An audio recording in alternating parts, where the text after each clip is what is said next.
O Evangelho, como me foi revelado, de Maria Valtorta, volume 1. Capítulo 18. Maria anuncia a José a maternidade de Isabel e confia a Deus a tarefa de justificar a sua. 25 de março de 1944. Aparece-me agora a casinha de Nazaré, onde está Maria, muito jovem, como quando o anjo de Deus lhe apareceu. Sua imagem faz minha alma encher-se de perfume virginal, daquela morada e do perfume angélico, que ainda permanece no ambiente ventilado pelas asas douradas do anjo. É o perfume divino que se concentrou em Maria para lhe fazer mãe e que agora exala de sua pessoa. Começa a entardecer, porque as sombras invadem o ambiente de onde viera tanta luz do paraíso. Maria, de joelhos, junto de sua pequena cama, está rezando, com os braços cruzados sobre o peito e com o rosto muito inclinado sobre a terra. Está ainda vestida como estava no momento da anunciação. Tudo está como aquele dia. O ramo florido ainda está no vaso e os móveis na mesma ordem. Somente a roca e o fuso estão encostados em um canto. A roca com sua estriga de linho e o fuso com seu alvo fio enrolado. Maria termina sua oração e se levanta, com o rosto abrasado como que em chamas. Sua boca sorri, mas o pranto deixa os seus olhos molhados. Ela pega a candeia e a acende com a pederneira. Olha se tudo está em ordem em seu pequeno aposento. Acerta a coberta da cama que tinha saído do lugar. Põe mais água no vaso do ramo florido e o leva para fora, a fim de que tome o frescor da noite. Depois torna a entrar. Toma o bordado que está dobrado sobre um móvel da prateleira com o candeeiro e sai, fechando a porta. Dá alguns passos pelo jardim e pelos lados da casa. Depois entra no pequeno aposento, onde vi Jesus. Se despedindo dela, reconheço bem o lugar, ainda que estejam faltando agora alguns móveis que haviam naquele tempo.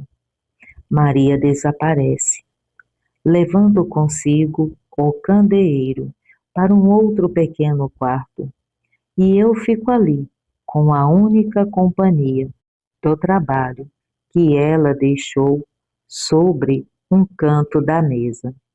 Ouço os passos ligeiros de Maria, que vai e vem.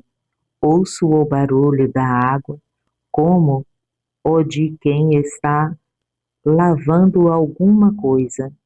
Depois o barulho de quem está quebrando uns pequenos galhos.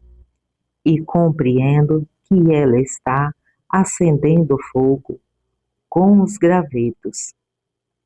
Depois volta, sai de novo para o pequeno jardim. Torna a entrar com algumas maçãs e verduras. Põe as maçãs sobre a mesa em uma bandeja de metal que parece ser cobre burilado. Volta para a cozinha. Certamente deve ser a cozinha. Agora a luz da lareira está projetando-se alegre pela porta aberta, chegando até aqui dentro e está produzindo uma dança de sombras nas paredes. Algum tempo depois, Maria volta, com um pãozinho escuro e uma tigela de leite quente. Ela se assenta e vai molhando fatias de pão no leite e come devagar. Depois, deixando a metade da tigela com leite, entra de novo na cozinha, voltando com as verduras sobre as quais derrama azeite e as come com pão. Depois, bebe o leite. Em seguida, apanha uma maçã e come. É uma ceia de menina. Maria vai comendo e pensando, e tem algum pensamento que a está fazendo sorrir.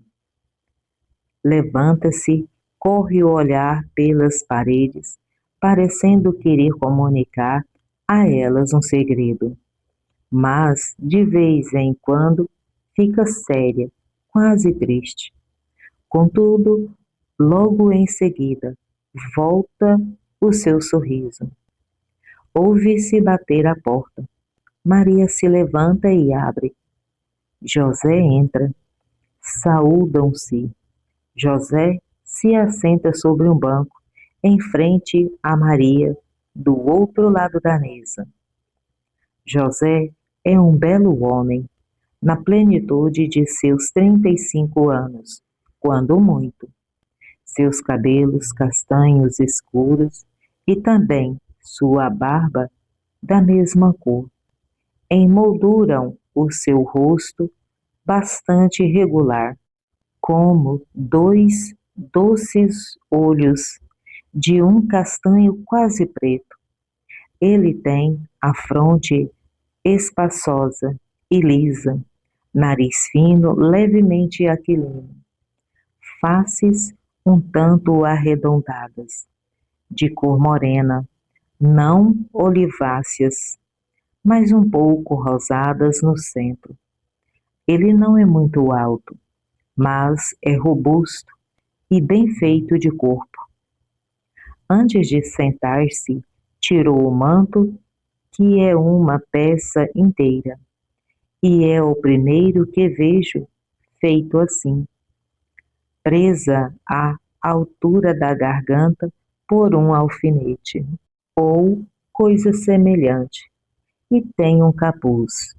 É de cor marrom clara e parece ser de tecido impermeável, lã não trabalhada. Parece um daqueles mantos dos montanheses, próprio para a chuva. Mas antes mesmo de sentar-se, ele oferece a Maria 2 ovos e um cacho de uvas, um pouco murchas, mas ainda bem conservadas. Ele sorri, dizendo: Trouxeram-me estas uvas de Caná. O centurião me deu os ovos por um trabalho que eu fiz em seu carro. O carro estava com uma roda quebrada e o carpinteiro dele está doente. Os ovos são frescos. Foram apanhados no ninho. Toma-os, eles te farão bem. Amanhã os tomarei, José. Acabei de comer agora mesmo. Mas a uva podes murchar. É boa, doce como mel. Eu a trouxe com cuidado para não estragá-las. Chupa-as. Eu ainda tenho mais. Eu as trarei amanhã em um cestinho. Esta tarde eu não podia, porque estou vindo diretamente da casa do Centurion. Então, não ceastes ainda? Não, Mas não tem importância. Maria se levanta logo e vai para a cozinha e volta com leite, azeitonas e queijo. Não tenho outra coisa, ela diz. Toma um ovo. José não quer. Os ovos são para ela. Ele come com gosto o seu pão com queijo e bebe o leite, que ainda está morno. Depois aceita uma maçã e termina a ceia. Maria pega o seu bordado, depois de ter tirado as louças da mesa, e José a ajuda na cozinha, mesmo quando ela torna a sair. Estou ouvindo como ele se move, indo colocar cada coisa em seu lugar. Depois, atiça de novo o fogo, porque a noite vai ser fria. Quando volta, Maria lhe agradece. Conversam um com o outro. José conta como passou aquele dia. Fala de seus pequenos sobrinhos. Interessa-se pelos trabalhos de Maria e por suas flores. Promete trazer-lhe umas flores muito bonitas que o centurião lhe prometeu. São flores que nós não temos por aqui. Trouxeram-lhe de Roma. Ele me prometeu mudas, e quando a lua for boa, eu as plantarei para ti. Elas têm belas cores e um cheiro muito agradável. Eu as vi no verão passado, pois florescem no verão. Vão te perfumar toda a casa. Depois, quando a lua for boa, podarei as plantas. Logo é tempo para isso. Maria sorri e agradece. Ficam os dois em silêncio. José olha para a cabeça loira de Maria, que está inclinada para o bordado. É um olhar de amor angelical, pois certamente, se um anjo amasse uma mulher com amor de esposo, seria assim que a olharia. Maria, como alguém que toma uma decisão, põe sobre os joelhos o bordado e diz: José, eu também tenho uma coisa para te dizer. Nunca tenho nada, pois sabes como vivo retirado. Mas hoje tenho para ti uma notícia. Tive notícia de que nossa parenta Isabel, mulher de Zacarias, está para ter um filho. José arregala os olhos e diz: Naquela idade? Naquela idade, responde Maria sorrindo. O Senhor tudo pode. E agora quis dar esta alegria à nossa parenta. Como ficaste sabendo disso? É notícia certa? Veio até aqui um mensageiro. É um que não pode mentir.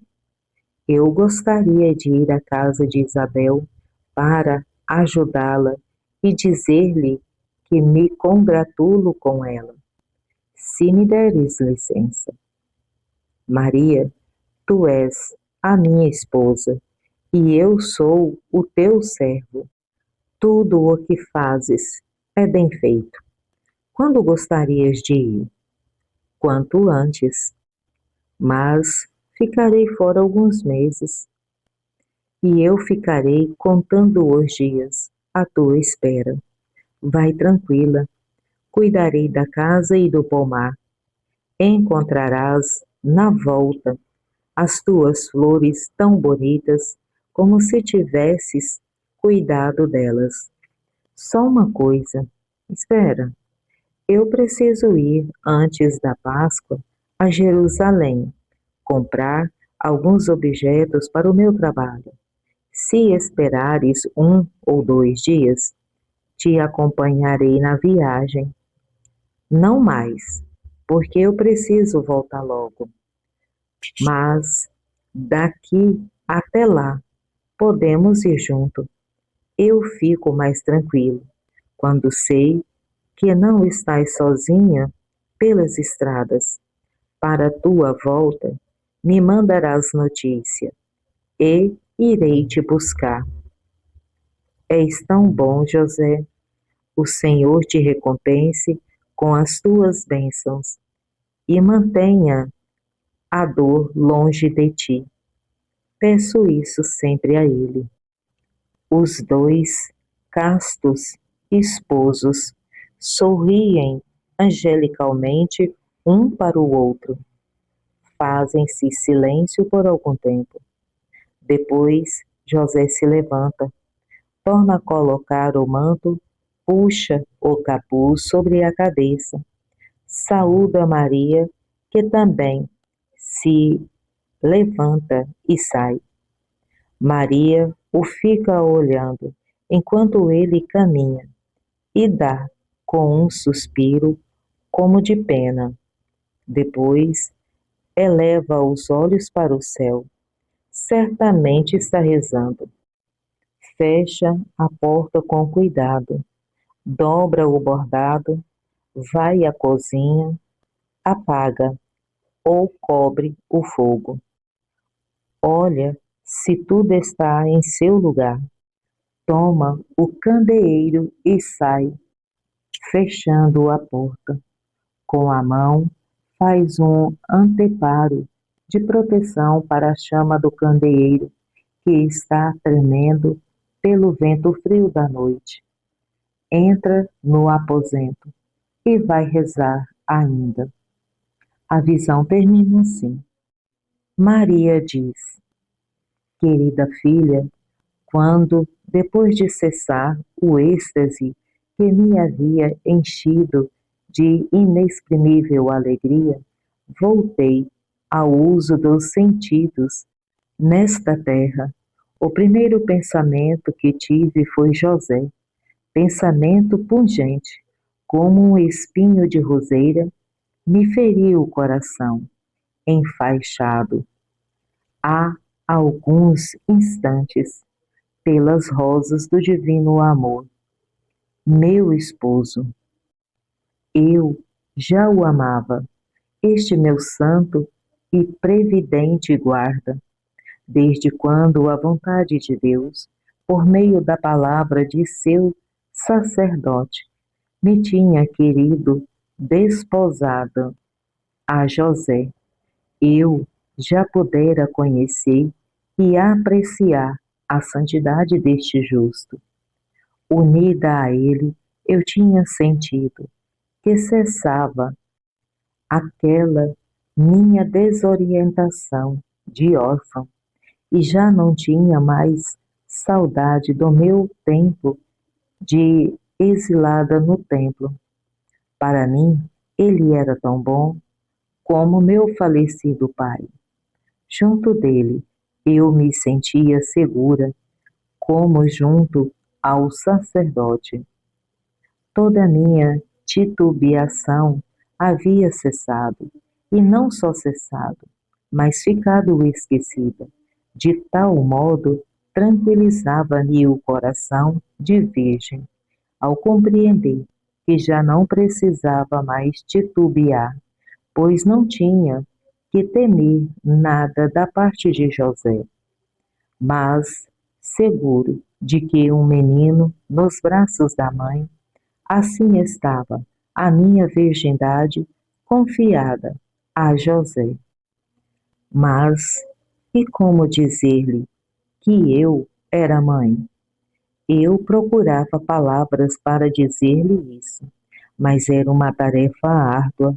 Eu não queria louvar-me pelo dom de Deus e não podia, de maneira alguma, justificar a minha maternidade sem dizer: o Senhor me amou mais do que todas as mulheres, e de mim, sua serva, me fez sua esposa.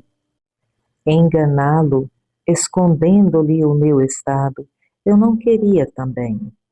Mas, enquanto estava rezando, o espírito do qual eu estava plena me disse: cala-te, confia a mim a tarefa de justificar-te perante o esposo.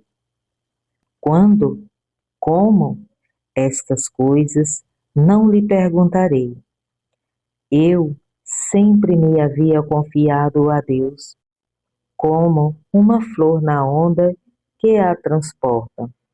Nunca o Eterno me tinha feito ficar sem sua ajuda.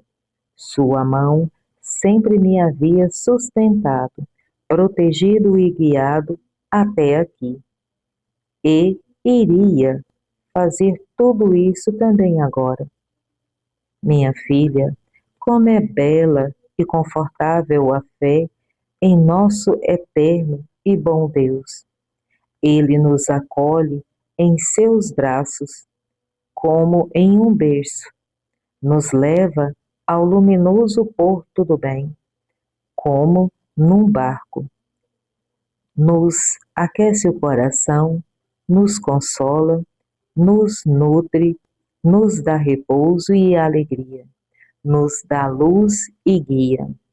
A confiança em Deus é tudo, pois Deus tudo dá a quem tem confiança nele.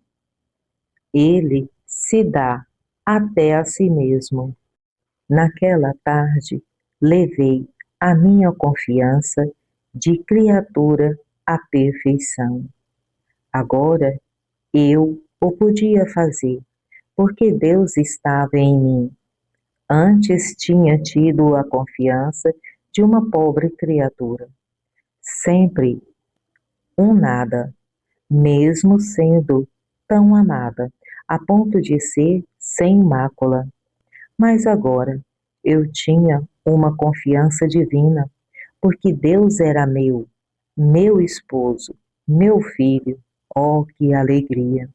Ser uma com Deus, não para a minha glória, mas para amá-lo, com uma união total e poder dizer-lhe: tu, só tu, que estás em mim, aperfeiçoa com tua divina perfeição tudo o que eu faço. Se ele não me tivesse dito, cala-te, talvez eu até tivesse ousado, com o rosto em terra, dizer a José: o Espírito penetrou em mim, e em mim está a semente de Deus. Ele teria acreditado em mim, porque me estimava e porque, como todos aqueles que não mentem nunca, ele acreditava que os outros também não lhe mentissem. Sim, contanto que eu não lhe causasse nenhuma dor no futuro, eu teria vencido a recusa de dar-me aquele louvor, mas obedecido à ordem divina. Durante muitos meses, a partir daquele momento, senti a primeira ferida em meu coração. Foi a primeira dor na minha condição de corredentora. Eu a ofereci e sofri para reparar e para dar-vos uma norma da vida nos momentos de sofrimento, quando há necessidade de silêncio em relação a algum acontecimento que vos dê a aparência de culpados aos olhos de quem vos ama. Deixai a Deus a guarda do vosso bom nome e dos vossos interesses afetivos. Merecei, com uma vida santa, a tutela de Deus, e depois caminhai tranquilos, ainda que todo o mundo estivesse contra vós, ele vos defenderá, junto a quem vos ama, e fará com que a verdade apareça. Repousa agora, minha filha, e sê sempre mais minha filha.